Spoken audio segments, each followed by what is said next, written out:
right. Um, Here we are.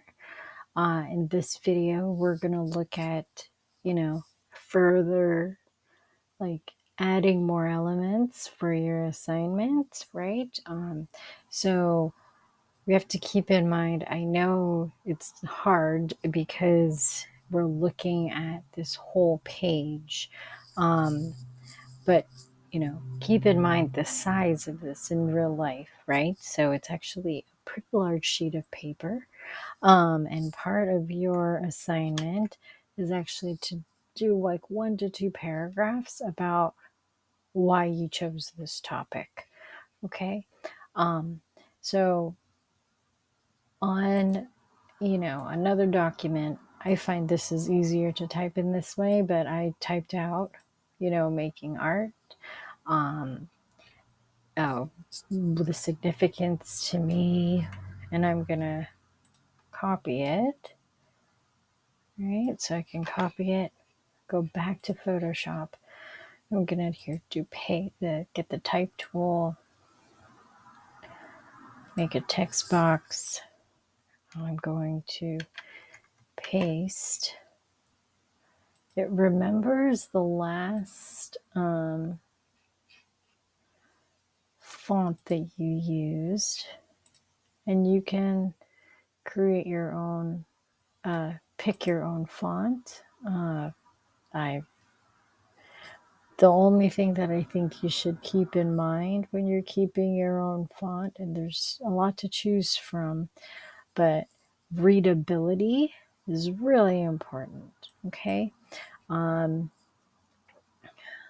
so I would just definitely encourage you to make sure that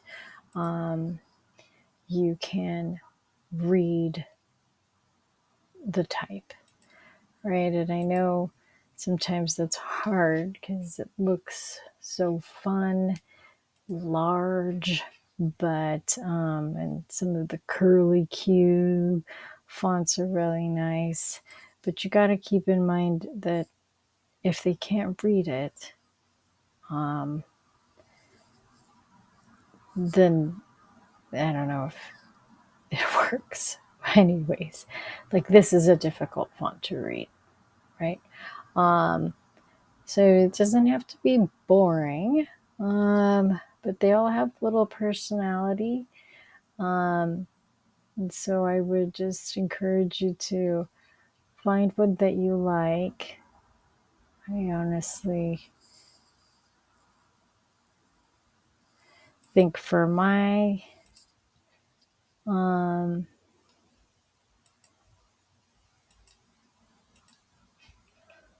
I like this kind of simple font because I know there's going to be a lot going on in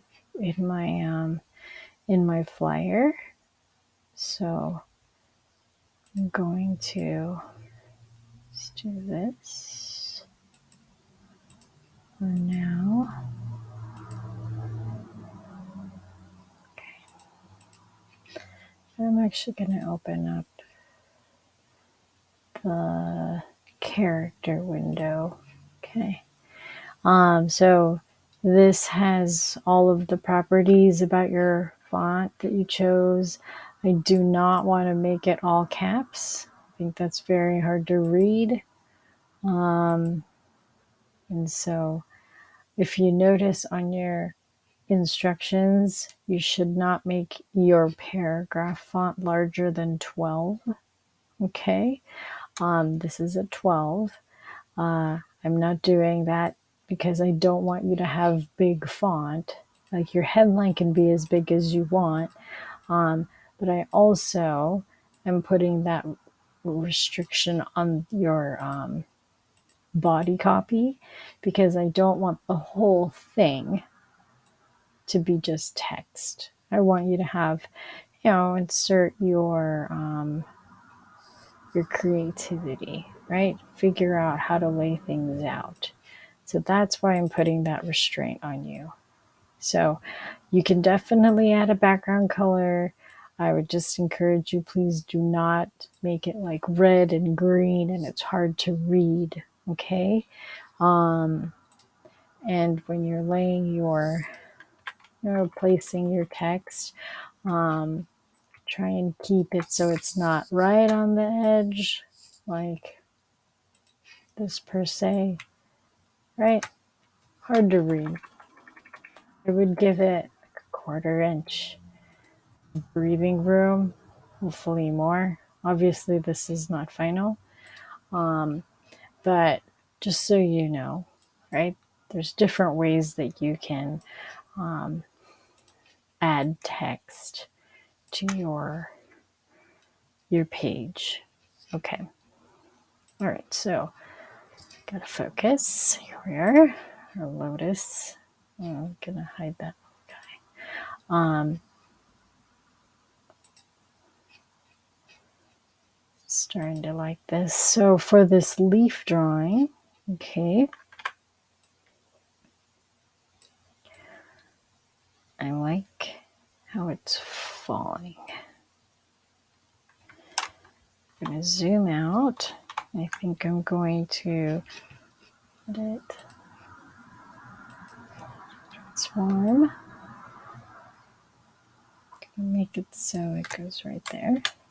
Now, remember how I told you that, this is the paper color. Sometimes you can make that go away by using multiply. That doesn't look like that's the case here. But another adjustment that you can create is under image adjustments and under levels. Okay. So these are the levels of brights, midtones, and darks in your photo. And you can actually use this eyedropper here. And this is the white eyedropper. So whatever I click on, it becomes the whitest point. Okay. And so if I click on that paper color, you can see it went away. It's a pretty handy tool. Definitely good in a pinch. And I'll hit OK, right? And I'm gonna go file save. And now I can continue to figure out how I want to manipulate this, right? So maybe I want to, I like this area here. I think I'm going to put some images there, right?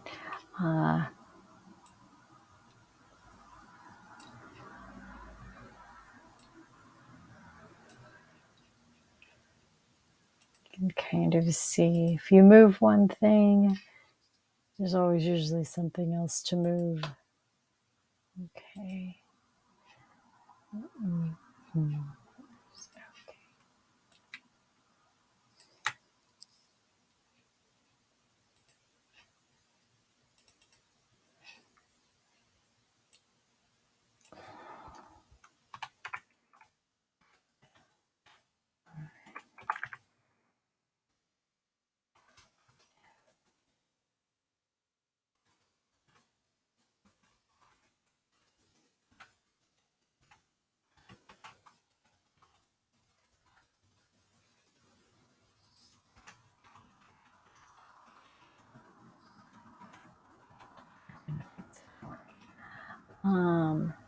Right, so you gotta try and figure out.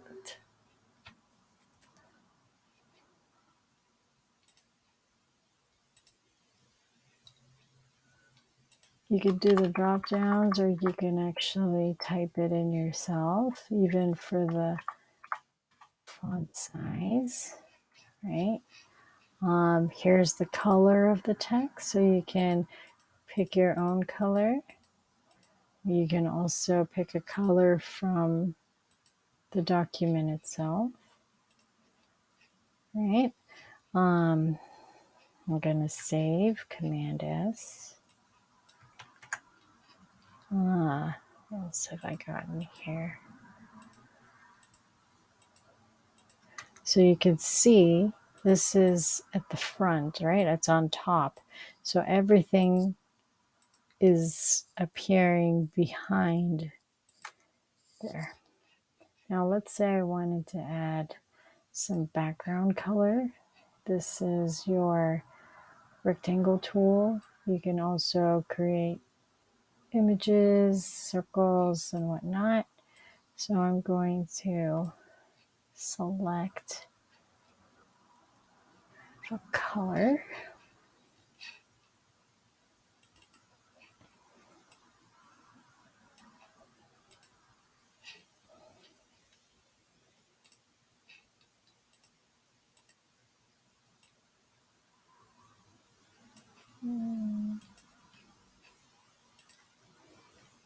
Okay.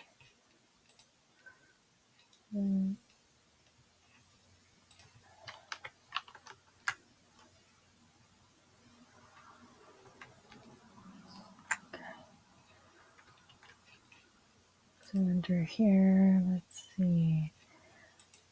I have this rectangle tool.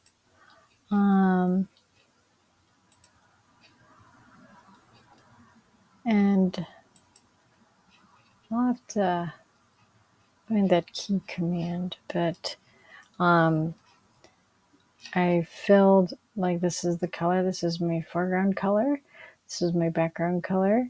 I've made an object. If I want to fill it with the foreground color, I'm currently on a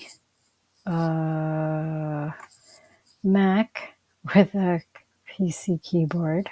So I'm going to hit Command, nope, Alt, Backspace, and it fills it. Another way you can do it, and you'll discover that there's at least 5 different ways to do one thing, is you can make a selection, right? Or create a box. I'm going to create a brand new layer, color background. Okay. And then I'll go to edit, fill. Fill with the foreground color. Yes. Okay. And so now that background is also part of my layout. And so in looking at this, right, that orange is actually hard to read a little bit.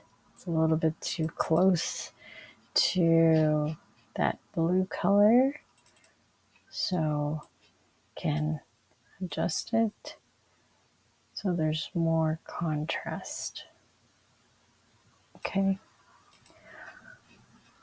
And then even for this color, it's currently a navy blue or a deep blue. I want it to be black. Okay. And not light, regular. Okay. And you can actually control the leading or the space, the lines, the line spacing here.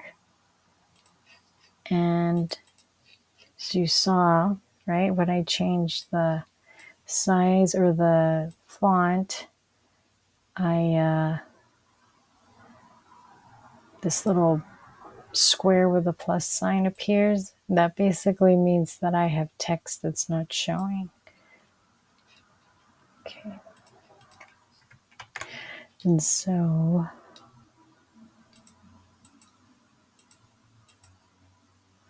I want to add one. I think I'm going to add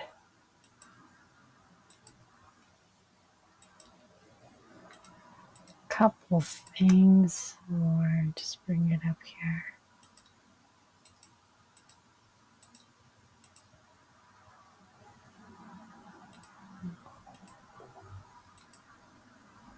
I think I will add this one. So here's that cut paper piece.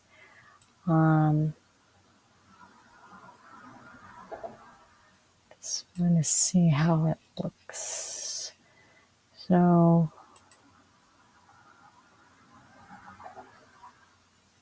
It's always nice to kind of explore what it looks like. I'm going to put it on top of this. Okay.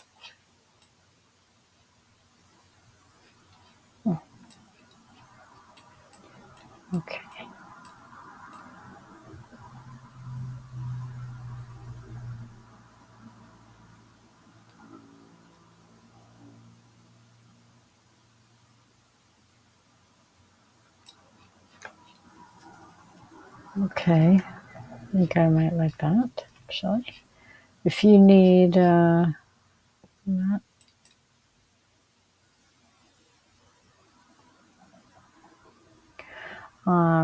So you can experiment. Obviously, I'm gonna stop because this video is gonna take forever.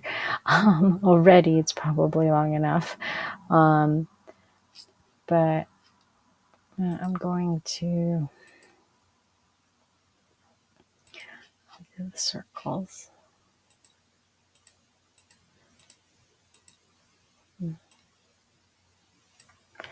So it's always a bunch of different elements that you're trying to find this balance, between something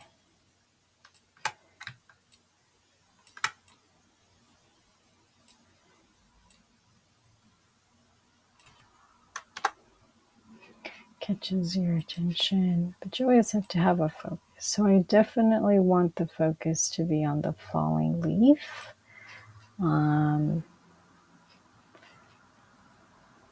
Leaves, sorry.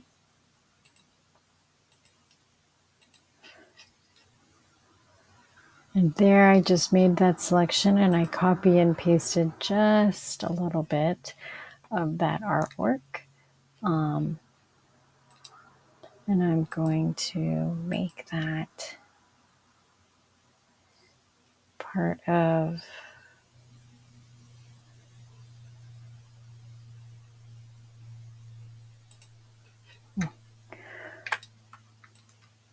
the sidebar.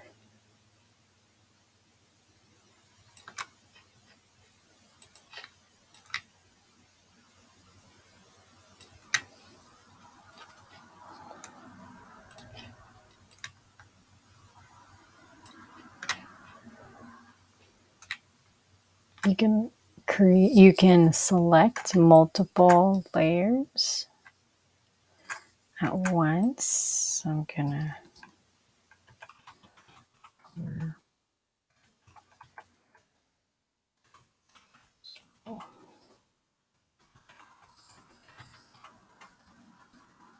right.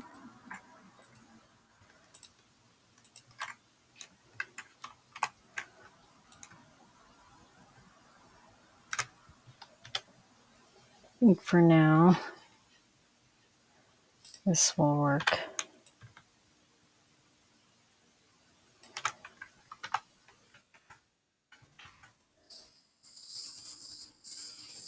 Yeah, okay. So I'm gonna, if you're still with me here, right? I'm gonna save where I am. File, save, yep. Okay, I'll zoom out a little bit. Gonna keep it like that. If you want to add more elements, please do. I just wanted to show you, adding type and making that color background if you want, and making like adjustments, as you need.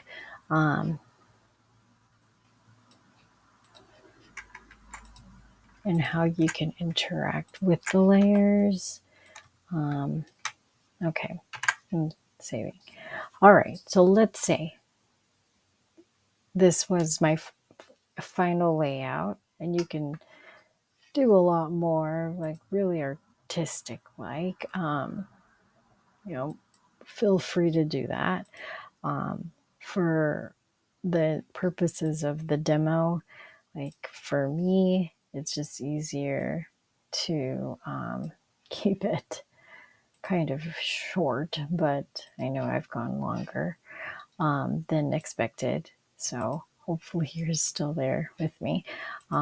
If not, you know, take and leave what you can from this video, because it really is a lot of exploring of the different, ideas from you, right? So now let's say this is my final. If you recall, right, we are currently in a Photoshop file. And you know that because you can see all these different layers that we've created. If you notice in the directions, I ask you to upload a JPEG into Canvas, right?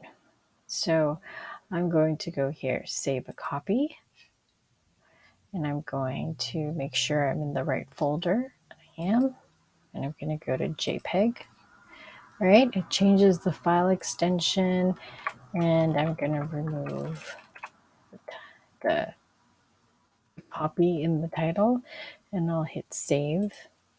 Okay, it's going to ask me the quality, and you should do 12.